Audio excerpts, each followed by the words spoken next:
네, 됐습니다. 네. 살아남는 이들 65장입니다. 이제 한 두 장 남았네요. 이거 빼고요. 그죠? 네. 여러분들 고생 많이 하셨어요. 참 한 1 년이 넘었다 그랬죠? 이거 1 살아남는 년 반 됩니다. 1년 반. 네. 그 보통 인내가 아니면 쉽지 않은데. 네. 자 이제 천년기가 마치고 악인들의 둘째 부활이 이루어지고 사단이 옥에서 놓여 나오게 되는 그런 역사가 우리 지난 시간에 둘째 부활에 대해서 이제 공부를 했죠. 대관식. 이 대관식이라는 거는 이제 이게 면류관 그 어떤 승리의 을 상징하는 관을 씌우는 것을 대관식이라고 하는데 여러분 최근에 이 대관식이 좀 있었죠? 네. 여기 사진에 보시다시피 아 그 영국의 찰스 3 세 이 국왕과 그의 이제 아내인 카밀라 왕비의 대관식이 지난 2023년 5월 6 일에 있었습니다. 얼마 안 됐어요. 그래서 우리 예수님의 대관식을 좀 생각하기에 좋은 그런 사건이 있었다 이렇게 보게 됩니다. 아, 네. 영국의 그 런던 그 웨스트민스터 사원에서 캔터베리 대주교 저스틴 웰비의 주관으로 이제 거행이 됐는데요. 이 1953 년에 엘리자베스 2세 이 엄마죠. 이 찰스 3세 엄마가 하도 오래 살아 가지고 이 황 황태자인 이 찰스가 이 관도 못 쓰고 먼저 죽을 뻔했어요. 근데 엄마가 그래도 조금 일찍 잠들어 주심으로 가까스로 이렇게 노년에 왕관을 쓰네요. 그래서 그 정말 대단한 70년 만에 열리는 대관식이기 때문에 아주 온 세계의 뉴스의 초점이 됐었죠. 21 세기 유럽에서 최초로 열리는 대관식이었다고 얘기하고요. 또 그 1066년 이후 웨스트민스터 사원에서 열리는 40 번째 대관식이다. 이렇게 역사적인 의미를 두고 있더라고요. 어 자 이분들의 이 대관식은 뭐 결국은 이 땅에서 받는 대관식이고 결국은 이거는 이제 이 왕관도 이 사람이 죽음과 함께 그 의미와 또 나름대로의 그 받는 영예도 이제 사라지는 거겠죠. 그리고 뭐 이분들의 그 영국 왕들의 이런 대관식은 굉장히 비용은 많이 들어갔어요. 그 영국의 이제 혈세로 했다 그래서 지탄도 많이 받고요.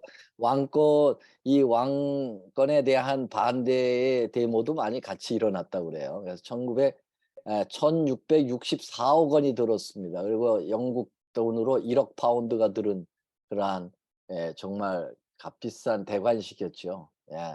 근데 어 이 인간의 이 대관식은 어 제한이 있는 것이고 또 이분은 뭐 그렇게 백성을 위해서 크게 일한 것도 없고 그냥 아 혈통 감은 잘 타고 나서 이렇게 대관식을 씁니다.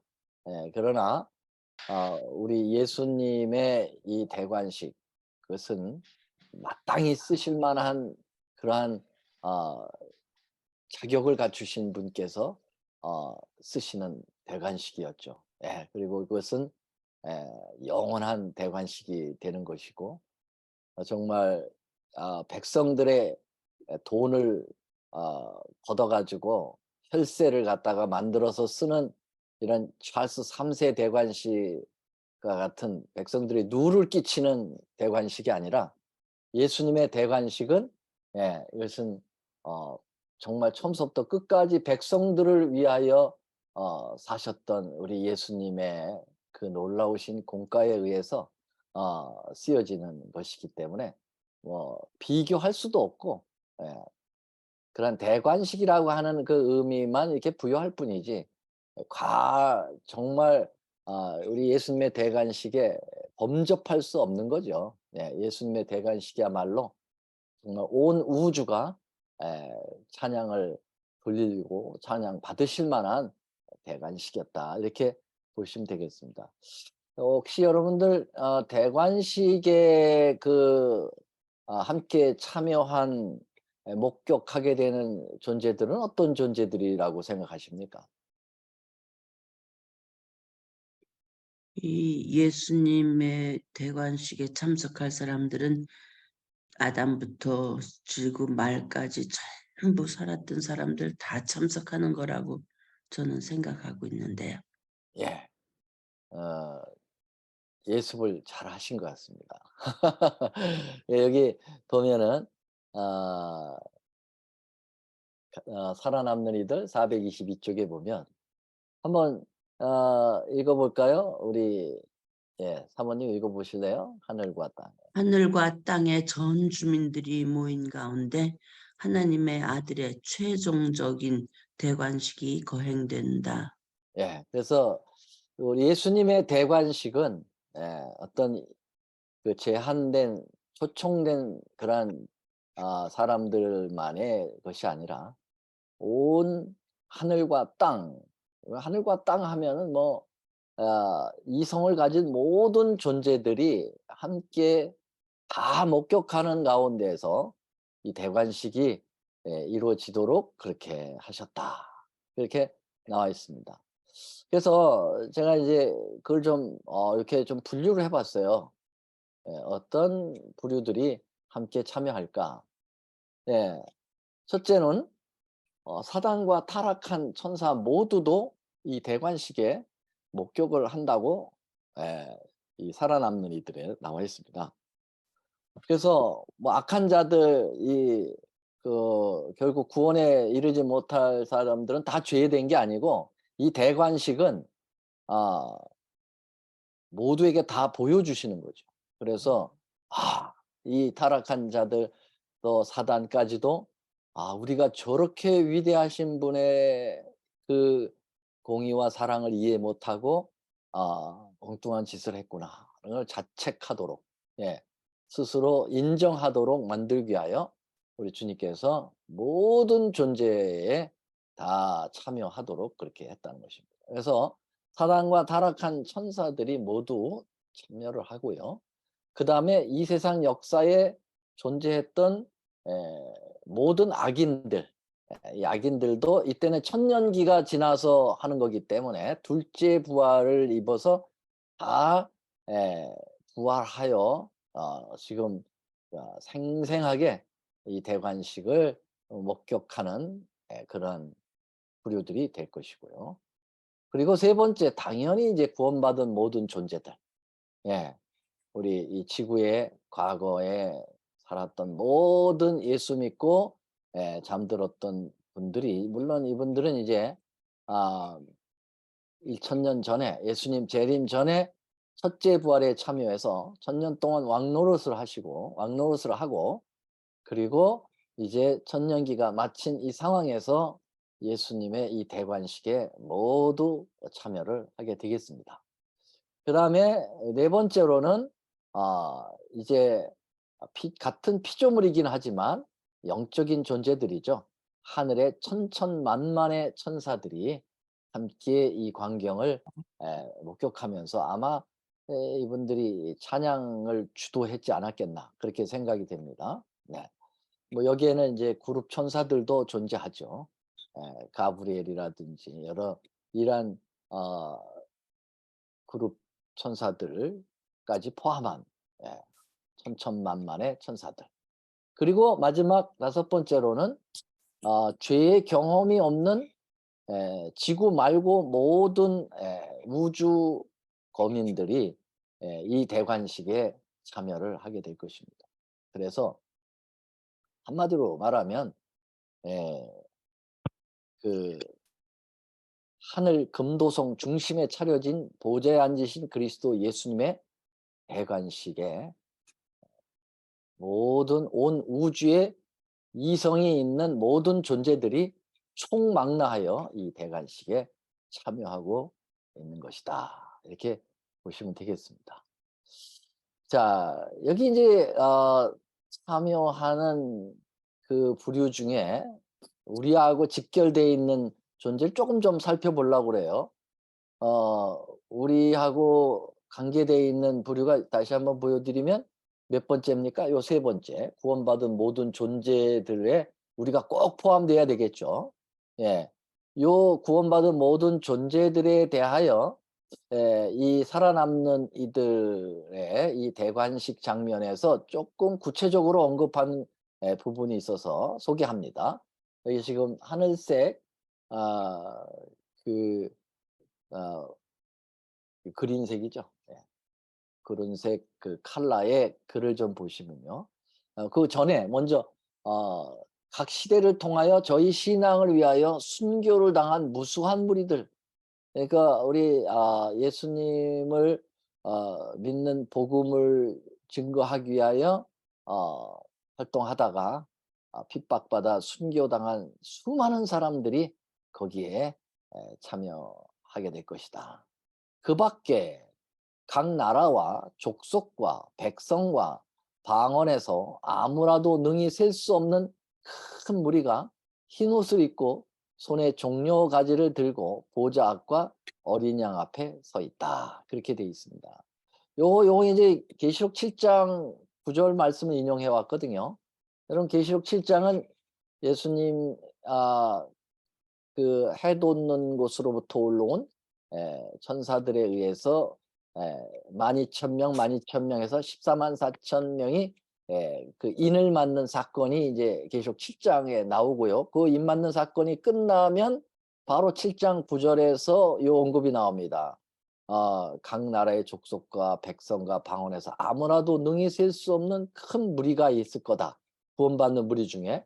이게 뭐 144,000인을 포함한 수냐 아니면은 144,000인을만을 두고 얘기하는 거냐, 아니면 144,000명을 제외하고 또 다른 구원받은 무리들을 언급한 거냐, 뭐 이런 뭐 설이 있습니다만은 어떻든 그것에 대해서는 지난번 144,000인에 대해서 말씀드릴 때 잠깐 언급을 한 적이 있습니다. 근데 이 셀 수 없는 이 큰 구원의 무리가 하나님께서 주신 의의 옷 흰 옷을 입고 손에 종려가지를 들고 보좌 앞과 어린 양 앞에 서서 찬양을 부른다. 그렇게 이야기하고 있는데요.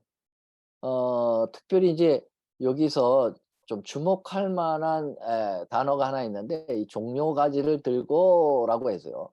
이 종려가지를 들고 축제를 벌이는 구원의 축제를 벌이고 있는 요 장면은 아 한마디로 얘기하면은 그 하늘 초막절 행사를 하고 있는 모습을 보여주고 있습니다.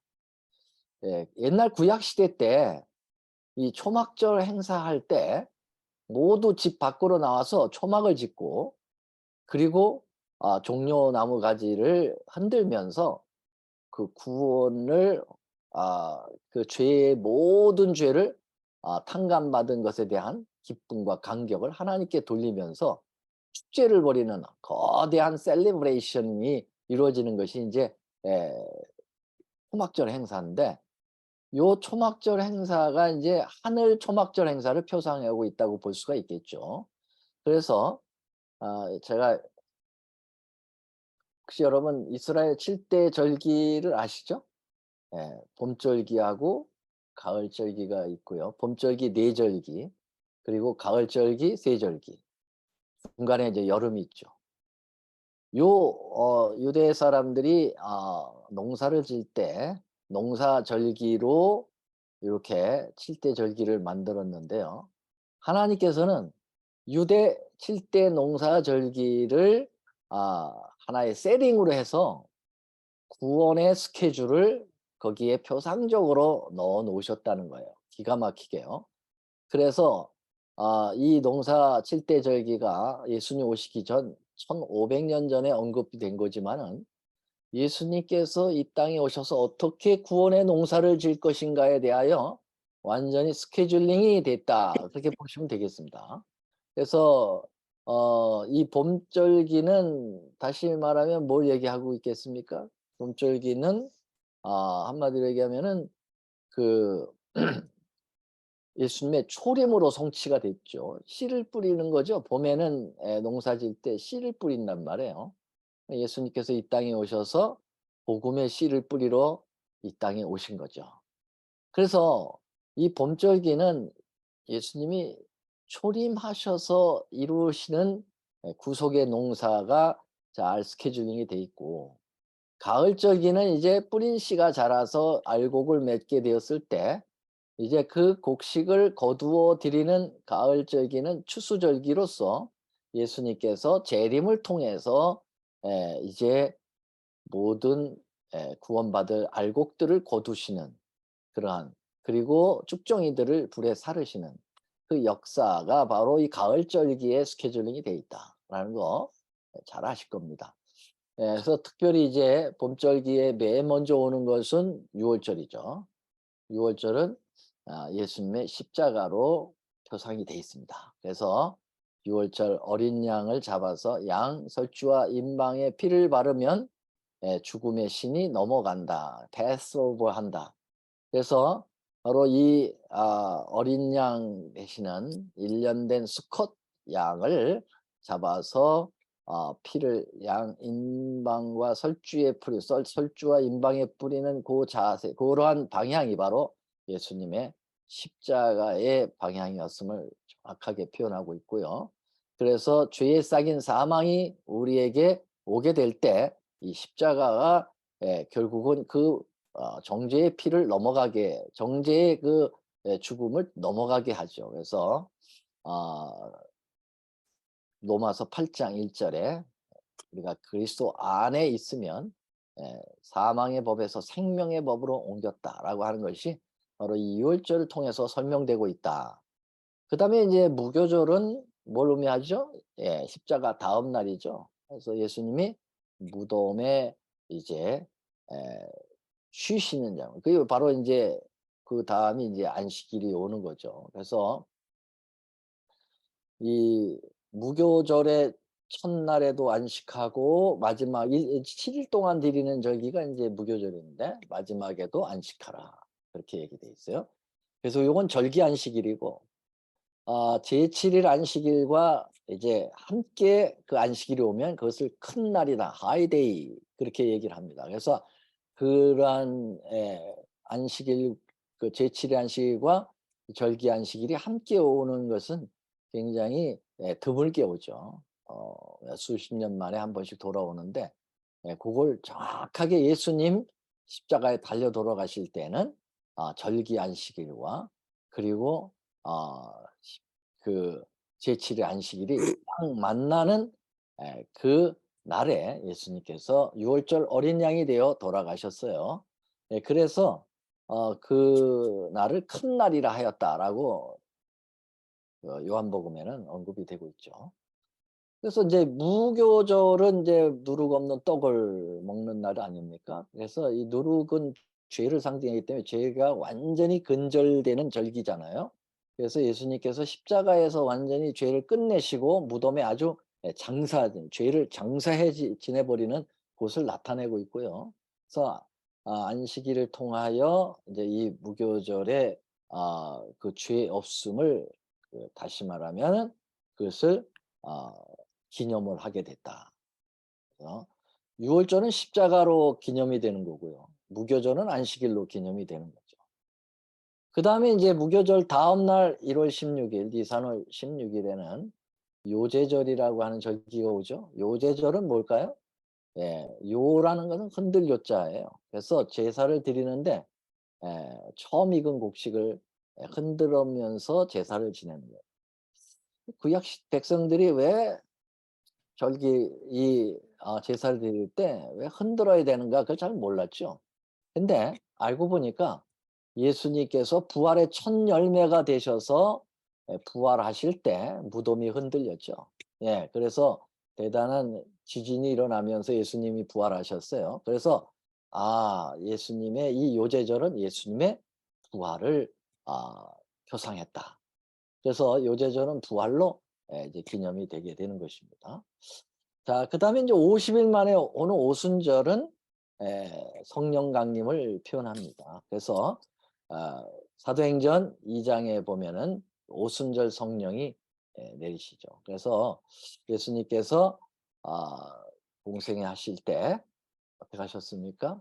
예. 계속 약속하셨죠. 내가 가면 보혜사를 보내주겠다. 그렇게 말씀하셨는데 정말 약속대로 예수님이 어, 십자가에 달려 돌아가시고 40일 동안 이 땅에 계시면서 부활을 증거하시다가 승천하시고 열흘 만에 다시 말하면 부활하신 지 50일째 정확하게 성령 하나님을 보내주심으로 오순절 성령의 역사가 있게 되는 것입니다. 그래서 오순절이죠. 다섯 오자 열순자 해서 오순절입니다. 대축제가 이루어지게 되는 것이죠. 그때도요. 자, 그래서 이 봄절기가 이렇게 끝나게 되고요. 여름절기는 예, 길고 지루합니다. 유대의 그 기후, 팔레스틴 기후는 여름은 건기입니다. 우리 한국은 이제 여름이 우기죠. 장마철이죠. 근데 팔레스틴 여름은 건기입니다. 그래서 비가 오질 않아요. 가무는 거죠. 예. 적어도 한때, 두때, 반때 동안 42달, 1260년 동안 가물었었죠. 그것을 이제 중세 암흑기라고 볼 수가 있고요. 그래서 이 엄청난 가뭄의 기간을 여름 기간으로 이제 표상이 됐다. 이렇게 볼 수가 있게 되겠습니다. 그리고 가을절기를 드디어 맞이합니다. 역사적으로 가을절기는 나팔절서부터 시작을 알리게 되는데요. 나팔절은 대속제일이라고 하는 엄청난 절기, 가장 중요한 절기가 오기 전 열흘 전에 나팔을 불어서 이제 그 절기가 오고 있다는 사실을 알리게 되는 것이거든요.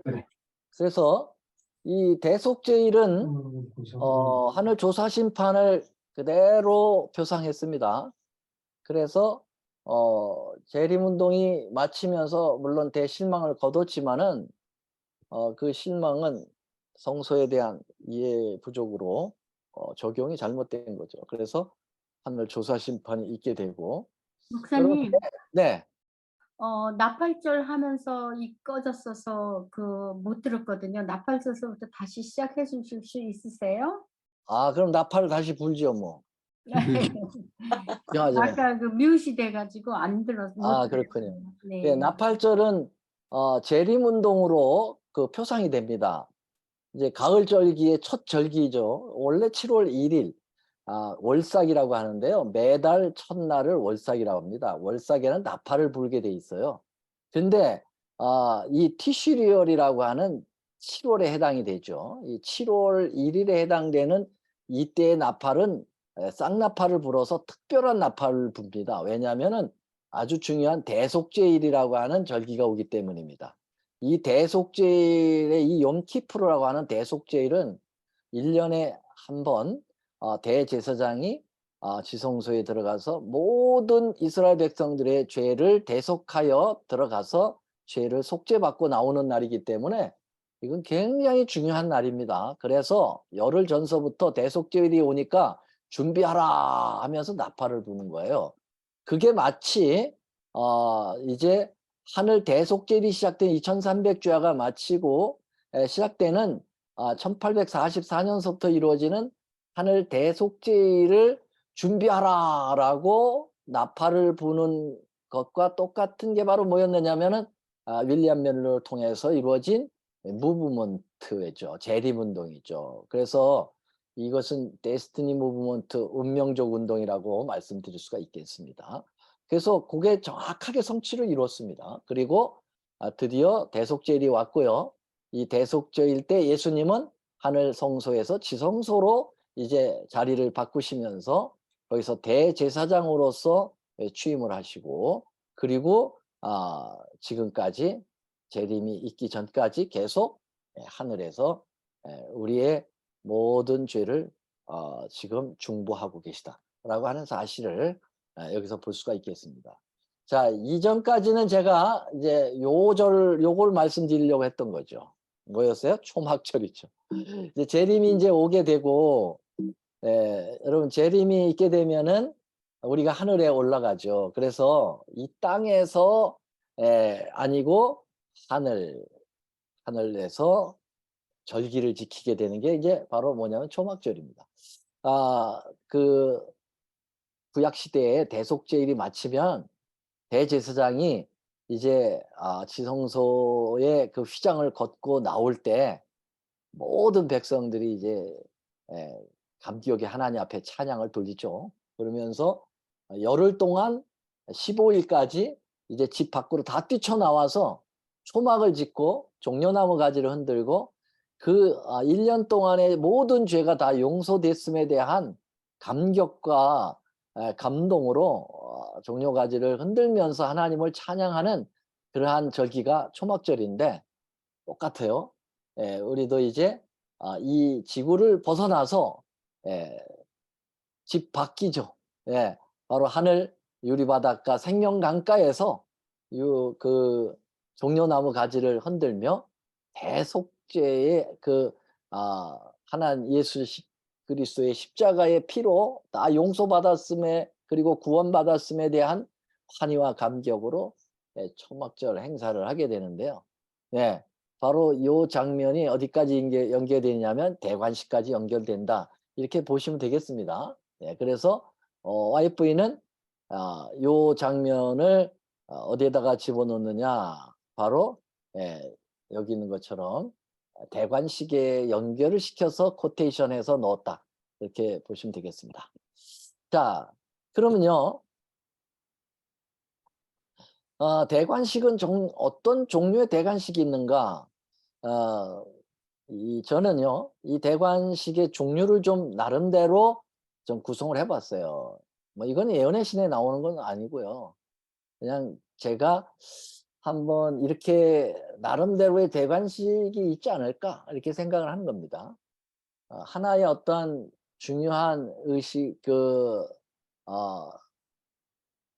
행사를 치룰 때 거기에 이제 식을 어떤 직분을 맡을 때 이러한 취임식이 있고 이임식이 있고 취임식이 있잖아요. 그런 것처럼 주님께서 중요한 직분을 이 우주 역사 가운데서 이루어 나가실 때마다 나름대로 대관식이라고 한번 표현해 보면 어떨까라는 의미에서 좀 이렇게 묵상을 해봤습니다.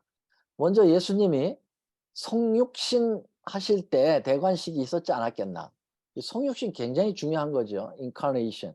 바로 그러니까 하나님의 그 보좌를 버리시고 이 땅에 인간이 되어 오셔서 우리의 모습을 띠고 오셔서 우리를 와 함께 하신 임마누엘 되시는 예수님. 그 시작점이 바로 예수님의 탄생이지 않습니까? 베들레헴의 말구에서 탄생하셨는데, 그래서 요걸 저는 성육신 대관식이다 이렇게 좀 표현해 봤어요. 그래서 말구유에서 정말 비천한 몸으로 이렇게 대관식을 치루하셨다 이렇게 볼 수가 있겠습니다. 유대 사람들은 아무도 환영하여 나오지 않았지만은 그러나 멀리 동방 박사들이 축하객으로 왔죠. 그리고 물론 하늘의 천사들이 예수님의 초림을 알리기 위해서 그 찬양대를 구성해서 왔던 장면이 누가복음 2장에 나오고요. 또 동방 박사들도 그 목동들도 여기 아주 비천한 계급에 속했지만은 예수님의 성육신 대관식에 참여했던 모습을 보게 됩니다. 그 다음에 이제 구세주의 대관식이 있었죠. 그건 어디였을까요? 골고다 십자가에서였습니다. 그때 쓰신 것은 가시 면류관으로서 그 대관식에 관을 쓰셨다 이렇게 볼 수가 있고요. 그 다음에 이제 십자가에 달리시고 40일 만에 승천하셨고 열흘 만에 이제 성령 강림이 내릴 때 그때 주님은 하늘 제사장으로서 취임식을 가졌다 그렇게 볼 수가 있겠죠. 그래서 그 우리 대속죄일이 오기 전까지 1844년이 이르기 전까지 주님은 하늘 제사장으로서 그 제사장으로서 하늘에 계셔서 거기서 이제 봉사하시기 때문에 취임식이 있었는데 이때 관을 뭐 특별히 관을 만들어 쓰신 건 아니고 성령 하나님이 그 머리에 기름 붓듯 하여 그 기름 부음이 옷깃을 적시고 발끝까지 흘러내렸다 그렇게 볼 수가 있겠어요. 우리가 잘 아시는 대로 시편 133편에 보면은 그 장면이 나오죠. 그 아론의 수염을 타고 흘러내려서 옷깃을 타고 발깃까지 내리는, 그래서 그 헐몬의 이슬과 연결된 그 성령을 그렇게 표현하고 있는데요. 여러분, 우리 주님의 보좌는 하늘에 있어도 그 발등상은 어디에 있다고요? 지구에 있습니다. 그래서 그만큼 주님의 존재가 크시죠. 자, 그래서 이 하늘 제사장으로서의 취임식이 있었지 않았겠나, 대관식이 있었지 않겠나. 그 다음에 네 번째로는 우리가 잘 아는 대로 하늘 대제사장 취임식. 그래서 장소를 하늘 성소에서 하늘 지성소로 바꾸시고 조사 심판을 통하여 그 역사를 이루게 되고요.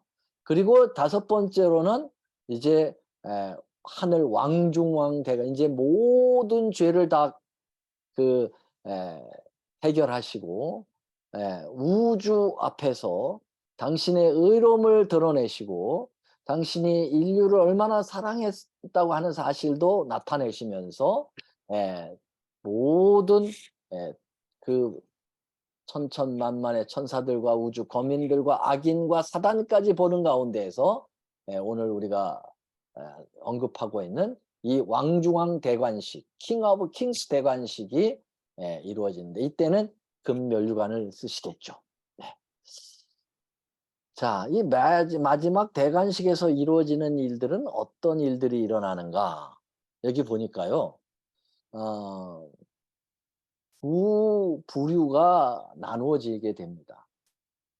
그래서 첫 번째로는 어떤 부류가 있게 되냐면은 구원받아서 도성 안에 존재하는 부류들이 있고요. 또 다른 부류들은 도성 밖에 존재하는 부류들로 나누어지게 됩니다.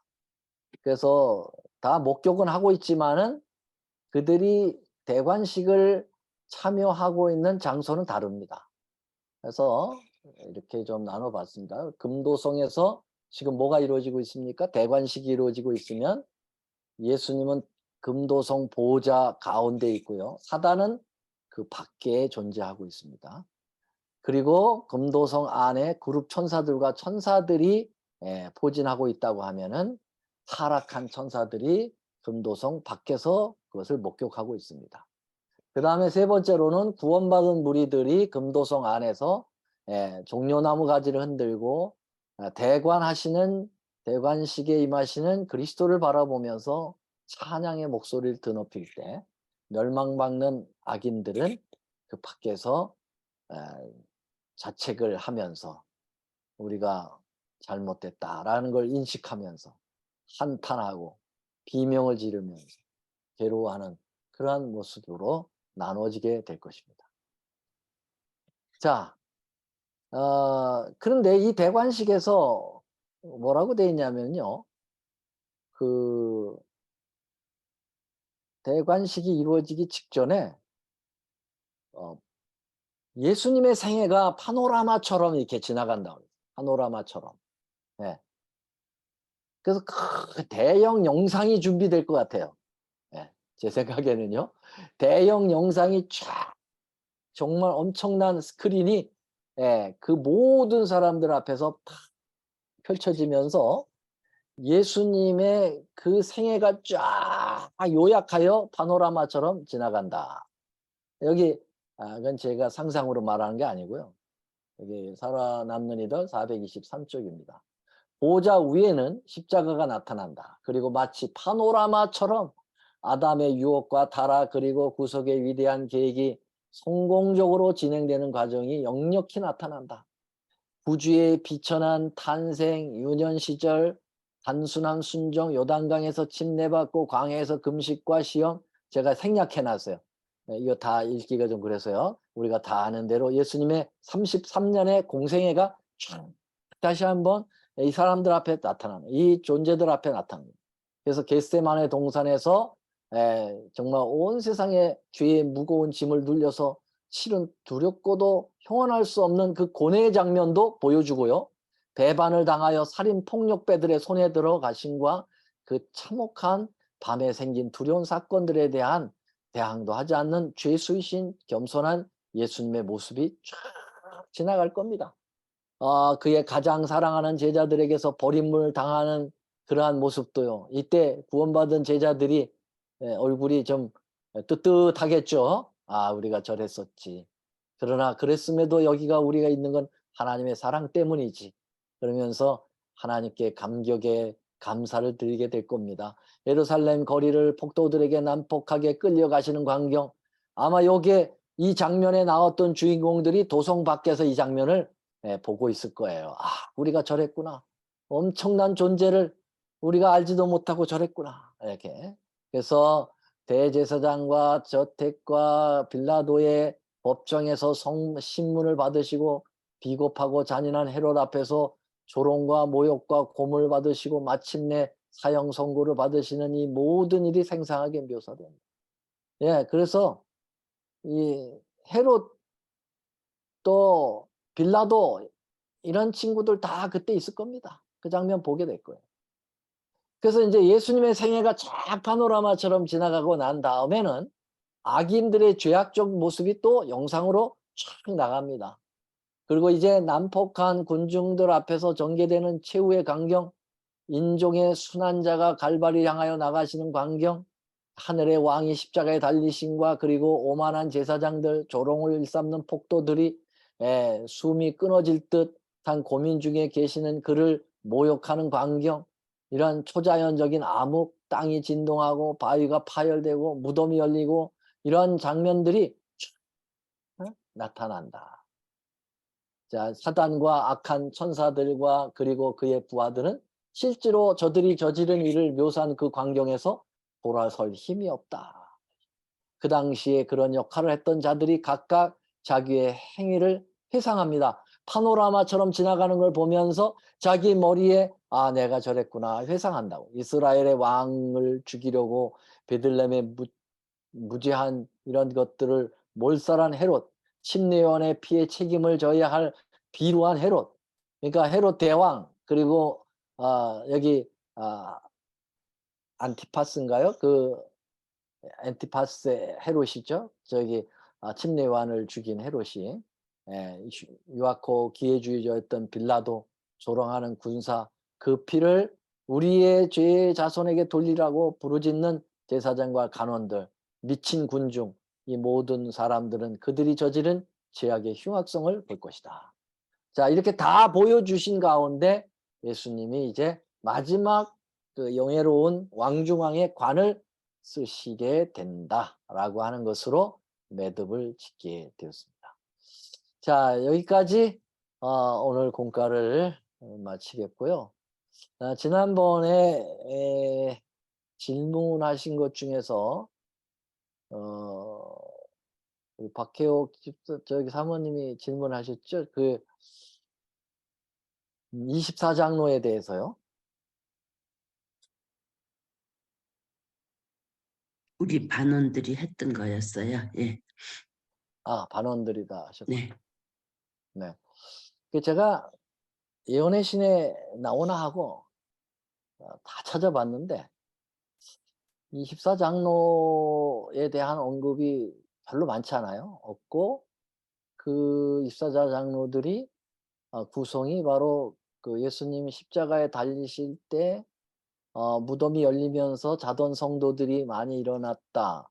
그 무리들이 24장로를 구성했다라고 하는 예언의 신 근거는 없더라고요. 찾아보니까요.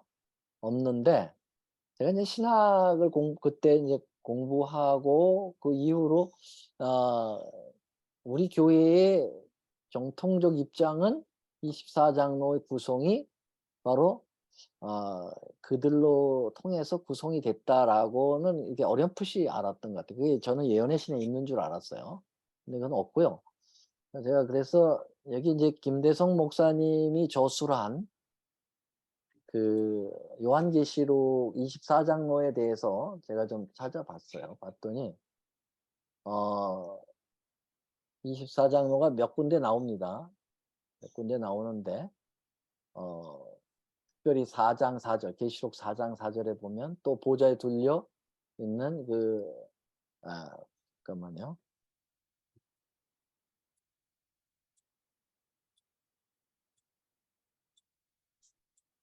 그 24장로들이 흰 옷을 입고 금멸관을 쓰고 앉았다 했는데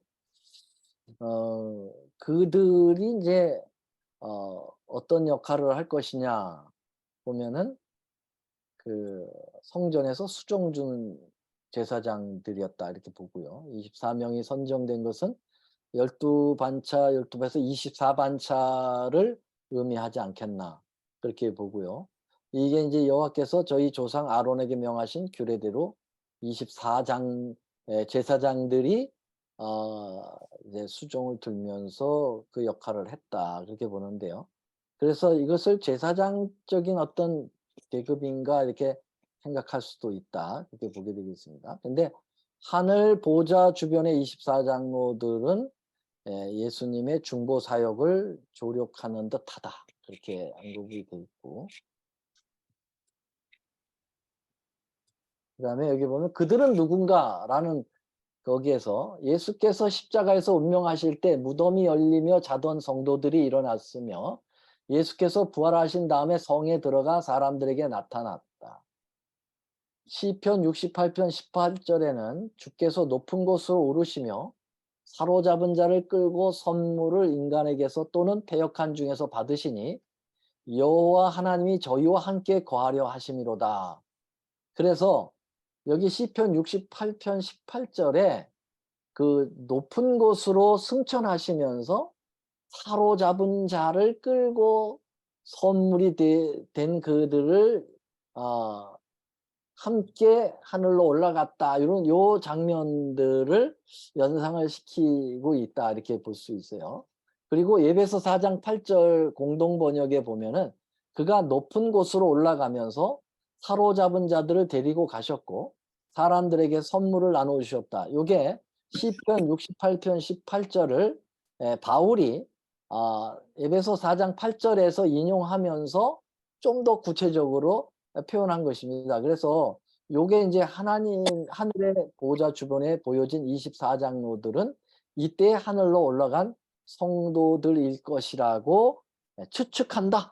그렇게 언급을 하고 있어요. 그러니까 확정적인 건 아니고 그렇게 생각할 수 있지 않느냐 이렇게 보는 거예요. 그래서 24장로들은 특별히 이제 면류관을 쓰고 하나님 앞에 찬양을 돌리고 있는데 어떤 학자들은 이 부류의 사람들을 천사라고 보는 부류의 학자들도 있다고 그래요. 근데 천사가 아니라는 것이 뭐냐면 천사들은 면류관을 쓰질 않습니다. 그 면류관은 하나님께서 구원받은 무리들에게 씌워주는 거기 때문에 인간일 것이다. 그러면 인간인데 24 장로로서의 언급을 하고 있기 때문에 또 천사들을 장로로 언급한 예는 한 번도 없다. 그래서 이거는 이 땅에서 구원받아 올라간 무리들일 것이다. 그런데 어떤 무리들이 어떻게 그 하늘에서 구원받아 올라갔을까? 그것은 바로 요 성경절을 통해서 미루어 짐작할 수 있다라고 보는 거예요. 그리고 제가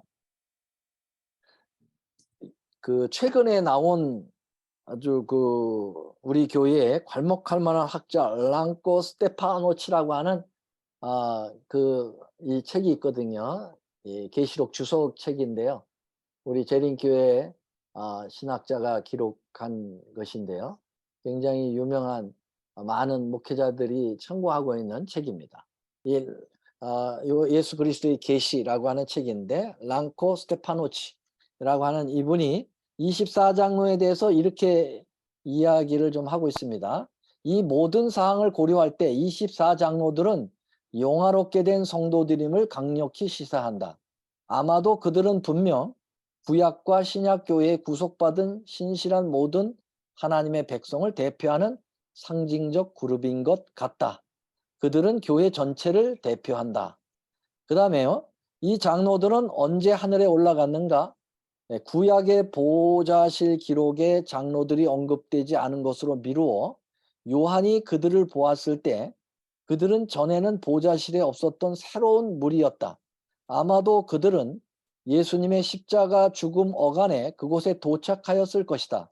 마태복음 27장 51절 53절에 의하면 예수께서 십자가에서 운명하셨을 때 무덤들이 열리며 자던 성도의 몸이 많이 일어났다. 본문 후에 이들에게서 무슨 일이 일어났는지를 말하지는 않는다. 바울은 그리스도께서 부활 후 승천하셨을 때 그가 위로 올라가실 때 사로잡힌 자를 사로잡았다고 말한다. 이 부활한 성도들은 하늘에서 구속받은 인간을 대표하기 위하여 추수의 첫 열매로 예수님과 함께 하늘에 올라갔을 가능성이 매우 크다. 그렇게 똑같은 그런 주석을 했네요. 그래서 이건 예언의 신에서 언급된 것은 아니고요. 학자들의 공통적 견해다. 그리고 성경의 간접적인 그런 표현으로 그것을 입증하려고 했다. 여기까지만 말씀드리겠습니다. 감사합니다. 네. 홍 목사님, 네네. 이강수입니다. 아유, 저기 목사님. 아니 뭐 지금 말씀하신 거 다 동의하고요. 네네. 그냥 참고로 우리 지금 참여하신 분들에게 혹시 더 관심이 있으면 이 레퍼런스, 이 소스를 직접 보시도록 네네. 지금 말씀하신 랭크 스테파니 목사님의 책이 지금 시효사에 있죠? 네네. 번역된 거? 네, 있을 거예요. 네네. 예, 우리 로마린나의 장근청 장로님이 번역하셨고 그 책이 시효사에 있고 또 지금까지 우리 재림교회 한국 재림교회에서 나온 계시록 주석으로 가장 좀 방대하게 집대성하여 집필한 책이 한국의 이상락 목사님의 요한계시록 주석인데 이거는 계시록 1장 1절부터 22장 21절까지 모든 구절을 한 절도 빼놓지 않고 다 정말 추석한 굉장히 잘된 그런 책으로 보여지거든요. 아, 예. 그리고 뭐 이거는 야담이지만 김대성 목사님도 자주자주 이상락 이 목사님과 함께 좀 필요되는 것들을 의논하고 하는 것으로 제가 들었습니다. 하여간 이런 책들이 있다고 하는 것 제가 좀 소개해드리고 싶어서 잠깐 말씀드렸어요. 아유, 목사님 감사합니다. 홍 목사님이 이상락 목사님 바로 전에 언급하신 그 목사님 말씀 그거 들으니까는 아주 많이 이해가 되는 것 같아요. 네. 그리고 또 질문하실 분들 뮤트 풀고 질문해 주십시오. 홍 목사님, 이 목사님 모두 감사합니다. 감사합니다.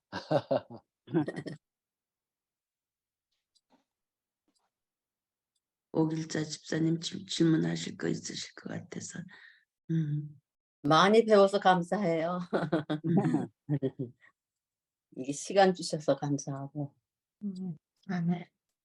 그 대관식이 끝나면 그냥 악인들은 그대로 죽게 되겠죠, 다시.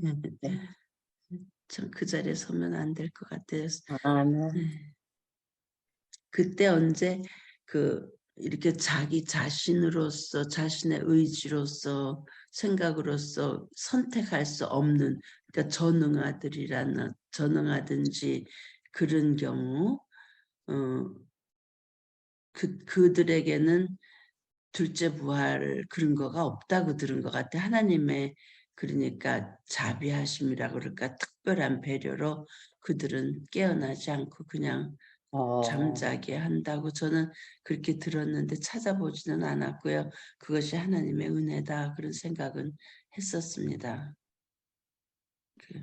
저기 24장로라고 했는데 그 24의 숫자가 무슨 의미가 있을까요?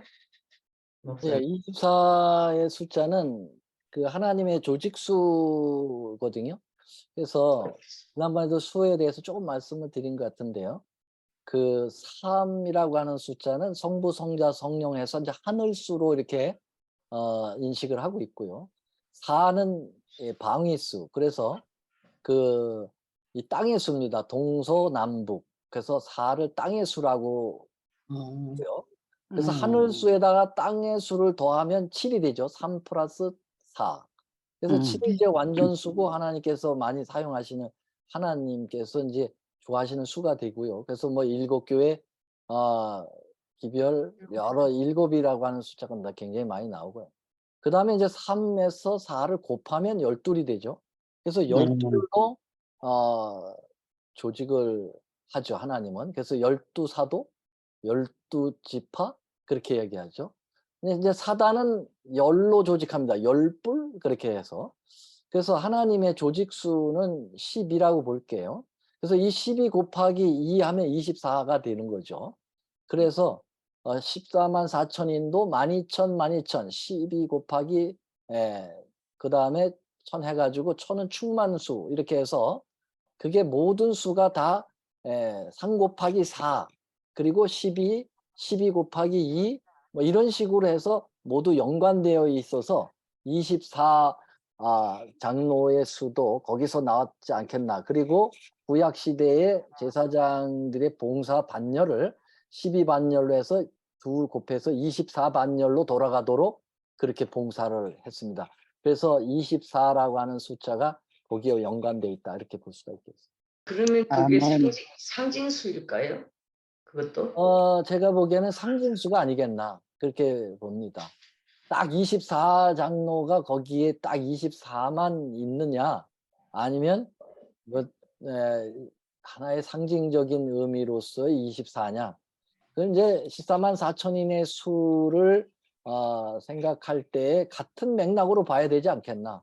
우리 이제 재림교회 안에도 14만 4천인을 상징수로 보는 학자들과 실제 수로 봐야 된다는 학자들이 좀 있습니다. 그러나 우리 교단적으로는 이게 상징수다, 실제 수다라고 이렇게 딱 잘라놓지는 않고 각자 이제 저기에 따라서 그게 뭐냐 어떤 우리가 구원받는 일에 결정적 역할을 하는 건 아니니까. 근데 대부분은 보편적으로는 상징수로 이제 받아들이거든요. 그러니까 24장로의 수도 그렇게 봐야 되지 않을까. 저도 그렇게 생각합니다. 예. 근데 장로들이 요새는 여자들도 많이 나오는데 그중에 여자들도 있겠죠? 모르겠어요. 그때 당시에는 여자 장로가 없었기 때문에. 예. 그게 만약에 그 십자가에 달리셨을 때 자던 성도들이 나온 사람들로 구성된 무리였다면은 여자가 아니고 남자가 아니었을까 그런 생각이 있습니다. 그때는 세상 마지막에 다 죽은 자들에서 나오니까 네. 우리 세대에 안 올 수도 있잖아요. 네, 24장로는 우리 시대를 얘기하지 않아요. 그 십자가상에 그때 함께 하늘로 올림을 받았다고 했으니까 그러니까 우리 시대하고는 관계없는 24장로들이죠. 근데 우리는 이제 14만 4천인과 관계가 있을 겁니다.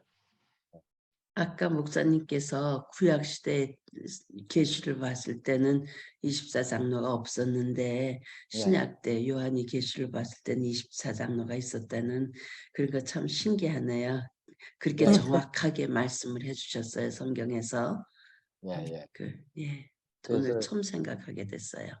24 제사장은 있었지만 24 장로 이렇게 언급은 없었다는 얘기를 하고 있습니다. 구약 시대는. 그래서 이 랑코스테파노치 이 학자는 그래서 그 24장로의 구성은 구약 시대에 올림을 받은 사람들이 아니고 예수님이 십자가를 어간해서 그 당시에 불리움을 받는 새로운 구속의 무리들이 아니었나 이렇게 추측하는 겁니다. 추측하는 거죠. 추측이라도 아주 이해할 수 있게 그렇게 해주셨네요. 예, 그러게요. 궁금했었는데 너무 오늘 그 대관식에 대해서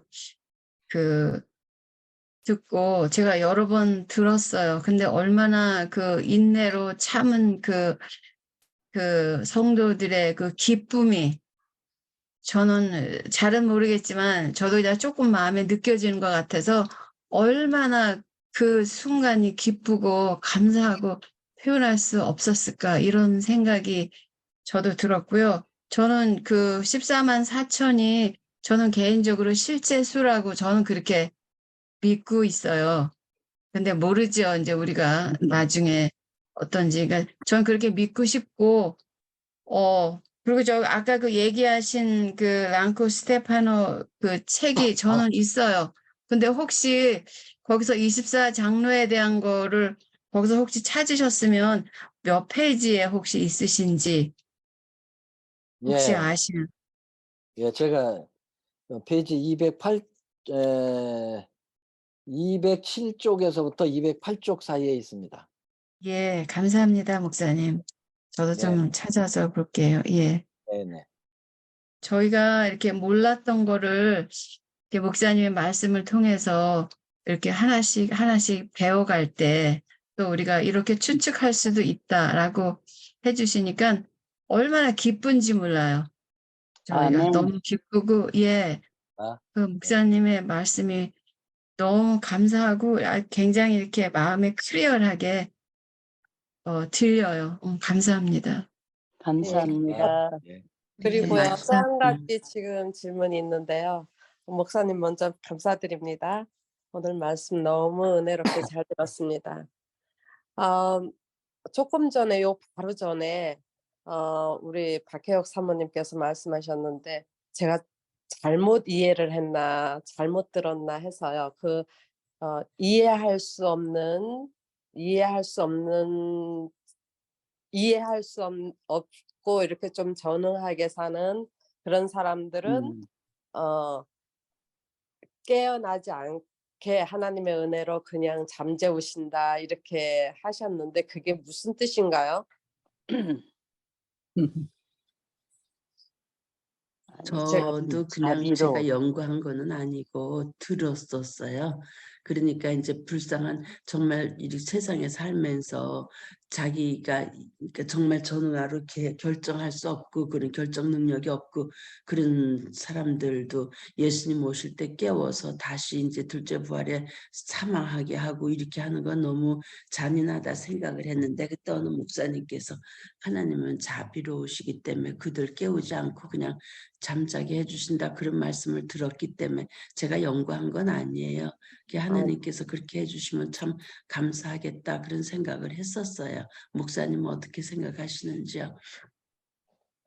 저는 이 세상에 살면서 지금도 이렇게 보면은 좀 그런 핸디캡 또 너무 안 된 사람들이 많잖아요. 정말 아기처럼 그렇게 생활하고 남의 손에 이끌려서 살게 되고 저런 사람들이야말로 자기 의지가 없잖아요. 자기가 생각해서 결정해서 그러는 게 아니잖아요. 그래서 야, 저런 사람들이야말로 정말 하나님 오시면 예수님 오시면 바른 정신으로 바른 몸짓으로 바른 눈짓으로 다시 하나님을 제대로 볼 수 있는 그런 사람들로 하늘에서 같이 살면 참 좋겠구나 이런 생각을 하거든요. 네, 네, 아멘. 네. 저도 근데 그렇게 예, 생각되네요. 예. 그래서 그런 부분이 그러면 그 사람들은 뭔가 이 세상에 네. 태어나서도 아무것도 아니고 예수님 오셔도 기쁠 것도 없고 회복시켜 주시는 하나님이신데 그래서 그게 그때 가봐야 되지만요. 저도 세라조 집사님의 말씀에 전적으로 공감을 하고 우리 성경 말씀이나 예언이신 말씀에 나타나 명확하게 알려 보여주시지 않은 것들을 우리가 뭐 이렇게 과대하게 이렇게 추측하고 할 필요는 없다고 생각하면서 하나님의 자비와 은혜와 구원의 이 폭은 우리가 생각하는 것보다 훨씬 더 크고 넓고 높다라고 하는 것 그냥 우리가 믿었으면 좋겠습니다. 아멘. 네. 그래서 그걸 잠깐 생각을 하자면 그럼 그 핸디캡을 그런 사람을 낳은 그 부모도 있고 부모는 하나님께 간구하고 매달렸을 텐데 그 사람들의 기도는 어떻게 되는 것인가. 이런 생각도 해보게 됐네요. 네. 제가 그 입장에서 생각을 안 하고 그냥 들은 것만 얘기한 것 같아요. 정말 그 부모님들은, 장애자들의 부모님들은 매일 순간 그것을 위해 기도드릴 텐데, 그죠? 네. 예, 지금 세라조 집사님 말씀 진짜 감사합니다. 하나님께서는 그 부모와 같으신 마음으로 생각하실 것 같아요. 예. 제 친구 중에 하나가요. 제 친구 중에 하나가 자기가 진짜 애지중지 키우던 개가 있었는데 개가 죽었어요. 근데 저한테 그 개도 하늘나라 가면 만날 수 있느냐 하더라고요. 그래서 글쎄요. 그 어떻게 대답을 해야 되나요, 그러면? 사람만 구원받겠죠. 사람만, 저도 그렇게 생각을 해요. 사람만, 동물은 아닌 것 같은데. 그 사람만 영물이니까. 이강수 목사님 말씀하신 대로 네. 그 성경과 예언의 신에 언급이 없는 거를 우리가 그 추측을 하는 것, 무리하게 추측하는 거는 좀 좋지 않다고 생각하고요. 하나님은 네. 가장 사랑이 많으시고 공의로우신 분이기 때문에 가장 적절하게 해결해 주실 거다. 그렇게만 믿으시고 우리 하늘에 가서 기대해 봅시다. 어떻게 네. 궁금한 게 아멘. 있어야 가서 하늘에 가서 또 푸는 그 재미도 있잖아요. 아멘. 네. 아멘. 감사합니다. 감사합니다. 예, 그러면 홍두표 목사님 기도해 주시고 집회 마치겠습니다. 사랑의 우리 아버지 하나님, 우리는 오늘 이 우주상의 가장 위대한 역사적 사건, 예수님의 대관식에 대하여 묵상하고 살펴보았습니다. 아버지, 우리는 그날에 그분을 목격할 것입니다. 그러나 고성 안에서 구원받은 무리로서 감격과 기쁨과 감사에 넘치는 그런 가운데서 그 대관식을 뵙기를 원합니다. 아멘. 꼭 그 자리에 있도록 도와주시옵소서. 아멘. 네, 그 놀라운 사랑이 오늘 살아가는 우리 현실 속에서도 계속 그것이 내 마음에 사무칠 수 있어야 우리 그날에 설 수 있습니다. 주님, 오늘 하루하루의 삶이 예수님께 연결된 삶, 그 예수님께 감사하는 삶, 예수님이 어디로 인도하든지 따라가는 삶이 되도록 인도하여 주시옵기를 우리 주 아멘. 예수님의 이름으로 간절히 기도 올리옵나이다. 아멘. 아멘.